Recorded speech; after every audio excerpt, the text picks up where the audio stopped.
Good morning again. I'm Jack Stein, Director of NIDA's Office of Science Policy and Communications, and delighted to welcome you back to day 2 of our conference on marijuana, cannabinoids, and neuroscience research summit. I'm delighted to open up our second day and turn things over to the Director of National Institute on Drug Abuse, Dr. Nora Volkow. Jack, thanks a lot. Good morning, everybody, and welcome again to this second day of the meeting. And it's a pleasure for me to introduce our director at the NIH, Dr. Francis Collins. I do know that Dr. Collins does not require an introduction, but I ask him to bear with me because I do, for those of you that may not have the details of what Francis has done for science, I do want to take a couple of minutes just to get you the perspective. Dr. Collins came to NIH in 1993, and he became director of the National Institute for Genome. And in that position, he actually was a leader and enabled the successful completion of the Human Genome Project. And the Human Genome Project is probably one of those projects that has had, scientific projects that has the largest impact. It has the largest impact not just in understanding the biology of disease in humans, but it opened up a series of avenues for inquiring biology in general, something that would have never been predicted at the inception of this project.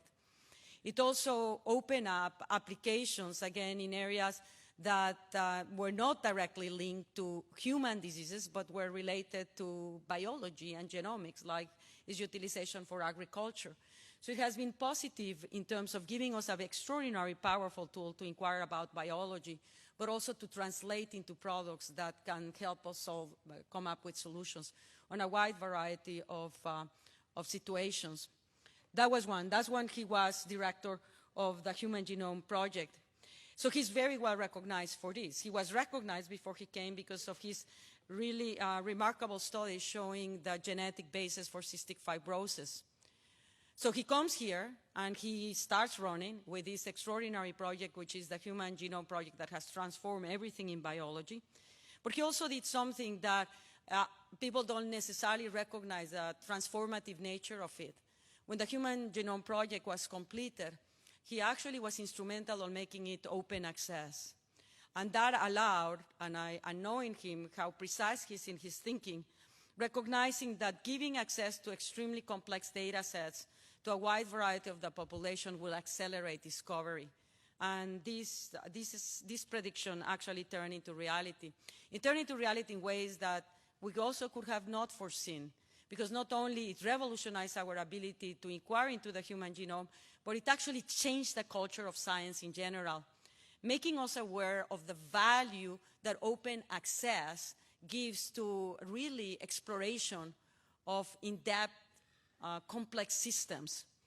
And though it started in genomics, I can tell you in the whole area of neuroscience, this has allowed us as a field to, in the institutes, to demand the importance of human genetics and the deposition of data for others to be able to analyze it. And again, that has been transformative on basic science, but also transformative into its potential of translation. And without, actually, again, how things have almost like a domino effect. When you start to generate open science and you start to conglomerate databases, you need to generate an infrastructure that will allow for the deposition of that data, but also for its analysis. And that opened up the possibility for us to get into the big data sciences in life science. So it's interesting how one discovery of science can have multiple effects. But what I can say is that as one looks retrospectively into the history of science, the Human Genome Project has really transformed the way that we look at science in general and specifically in biology, but in other areas. So it's a pleasure for me to have him come here to speak with us. Others, of course, have recognized the tremendous impact that Francis has had in sciences in general. In 2007, he got the Presidential Medal for, it was Peace, Francis, or I don't know. I apologize. In 2009, he got it for science. What was it, Francis, in 2007? Freedom. Freedom and peace. Freedom. And actually, I like that, right? Because in a way, if you think about open access, it gives us actually the freedom to have access to information, and I think that's quite wonderful. And in 2009, he got the Presidential Medal of Science. He has been our director since July 2009, and many things have happened since then. It actually seems that the things that have been accomplished in that period are extraordinary, including the recognition of NIH as a really driver, an institution that drives science, knowledge, and comes through science with solutions. And Francis has played a fundamental role. I mean, I would sort of say he never rests. He just basically keeps on going, and he never gives up. There are two projects that jump into my brain because I can only, at this point, highlight two things that are very salient in my brain that, in addition, he has made as a director of the NIH, leading them and making them happen. One of them is, of course, the BRAIN initiative at the NIH, and very relevant to what we're actually doing here because it provides for tools that will enable us to inquire into how the brain works, ultimately, hopefully, one day understand how the human brain works.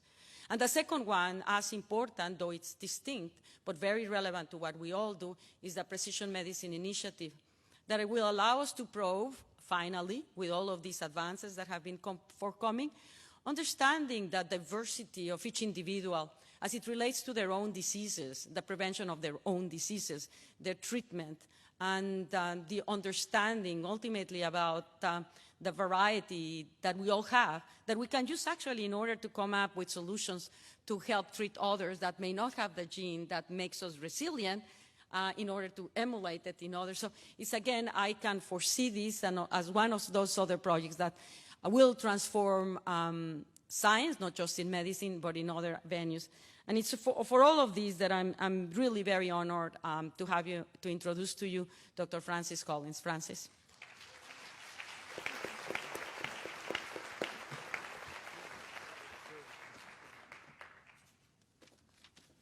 Well, thank you, Nora. That was quite an introduction, and I'm very appreciative to have all of those things mentioned. It is a wonderful privilege to serve as the director of the National Institutes of Health, a noble enterprise indeed, and to have stood at the helm of this ship for the last 7 years and to see the ways in which science is moving forward and to have a chance to shape that in various ways. But I am supported dramatically by the 27 institute and center directors who make this place such an exciting scientific enterprise, and none more so than Nora Volkow, who you've just heard from, who has been a wonderful partner in all of the things that we're talking about at this meeting and many others by her vision, her leadership, her ability to cover the whole landscape from basic to clinical research and to help us understand what we need to know to help the lives of so many people in this world be better on the basis of medical research.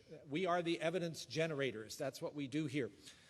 And that's very much what this meeting is intended to focus on. And this meeting is timely, as more states are legalizing marijuana for medical and recreational purposes. The need to have that scientific research undergirding decisions that are being made in public policy is more pressing than ever. Already you've heard at this meeting about some of the research that underscores that urgency. Research on marijuana's effects on brain development and function, for example, and its potentially addictive properties and the concerns that many of us have about its effect on the adolescent brain. But you've heard also of promising uses of cannabinoids, THC and CBD, and I guess particularly in a presentation yesterday about potential benefit in certain cases of childhood epilepsy that have been otherwise resistant to treatment.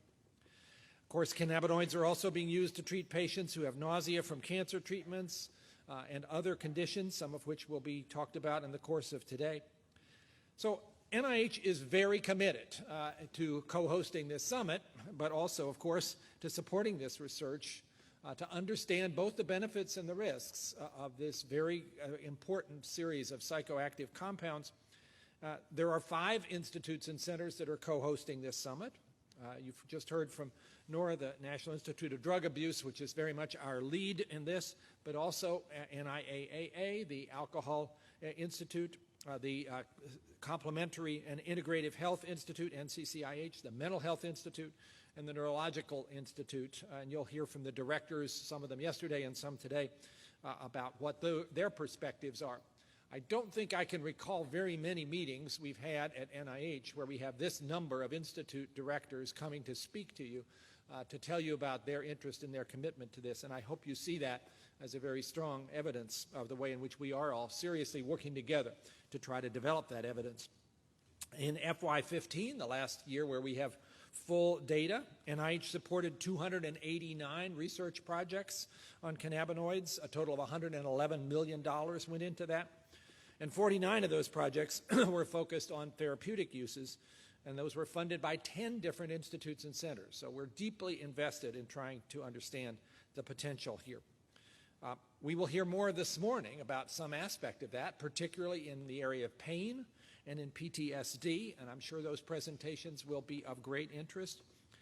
We, by the way, have a very significant focus on pain and what can be done about it. There's an NIH Pain Consortium that extends across no less than 21 institutes and centers, and they have an active program announcement out there right now about developing the therapeutic potential of the endocannabinoid system for pain treatment. So there's an encouragement there for researchers to continue to look in that direction.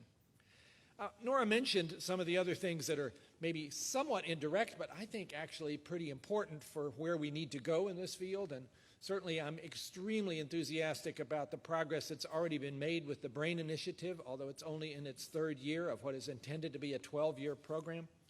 If we were able, and we believe we could be, to actually map out the circuits in the brain that carry out all those amazing functions that we take for granted, and really understand in real time how millions or hundreds of millions of neurons are functioning together in a whole variety of activities, including emotion, this would be an enormous foundation upon which we could build a great deal of other neuroscience research, including understanding how it is that cannabinoids have the actions that they do. So this is a program, while it's a modest fraction of our neuroscience budget, even when fully mapped out, it will still only be about 10% of the budget. It will be critical, I think, for understanding so many things that we need to know about the topic today, but also about autism, about epilepsy, about schizophrenia, about traumatic brain injury, and on down the list. So I hope you are also tracking what's happening in that program, which at the moment is largely focused on technology development in order to give us the ability to do measurements on those very complex circuits and understand more about what they're doing. Because we have pretty good abilities to look at individual neurons, and we've done a lot of that work. And we have imaging capabilities that look at the whole brain with some degree of resolution, and can be done, of course, in people who are actually thinking and lying in a machine and watching to see what happens in terms of brain metabolism. But there's this huge area in between, the very microscopic and the macroscopic, that we need to fill in, and not just with static data, but with dynamic data, and that's what the BRAIN Initiative aims to do. Nora also mentioned the Precision Medicine Initiative, and if you haven't tracked this, this is a program which aims to, over the next 3 years, enroll 1 million Americans in a prospective longitudinal follow-up study, including their serving as full partners in this effort, making their electronic health records available for researchers, providing all kinds of patient-reported information about their own medical and life experiences, as well as a variety of laboratory measures, including, as it gets affordable, complete genome sequences, and including having the opportunity to include lots of wearable sensors that keep track of what's happening to individuals on a daily basis. This is going to be the most exciting, large-scale effort to understand factors in health and disease that we've ever mounted in this country. And certainly it will have implications across the board. No matter what area of research you're interested in, I think you're going to want to see what could be learned from tracking 1 million people. And by the way, the opportunity to join up will begin to get rolled out later this year, so watch that space. If you go to NIH Precision Medicine website, you can find out when the time is right to come and join this enterprise, because I think it'll be a pretty interesting adventure, and one that has all kinds of consequences for things that we all care about.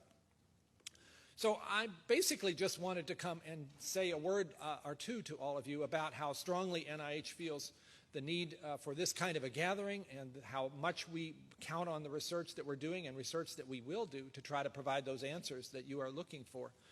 We do think of ourselves as an evidence engine. Evidence is badly needed in this space. Anecdotes are interesting, but the plural of anecdotes is still not data, and we need data if we're going to properly inform really important societal decisions about how best to utilize the opportunities around us in all kinds of ways, and that certainly includes marijuana and cannabinoids. So I would maybe exhort you before I leave the stage to try to make the best of today, as I hope you did yesterday.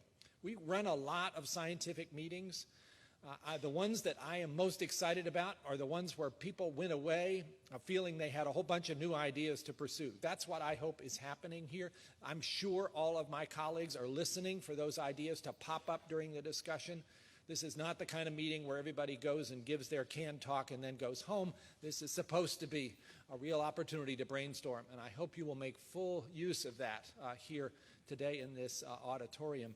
And Nora and all the rest of my colleagues, I'm counting on to feed back to me what the summary is from this and what we, NIH, could be doing to be even more creative and innovative in getting answers that we need in order to make the right decisions for the future of our society and for the whole world.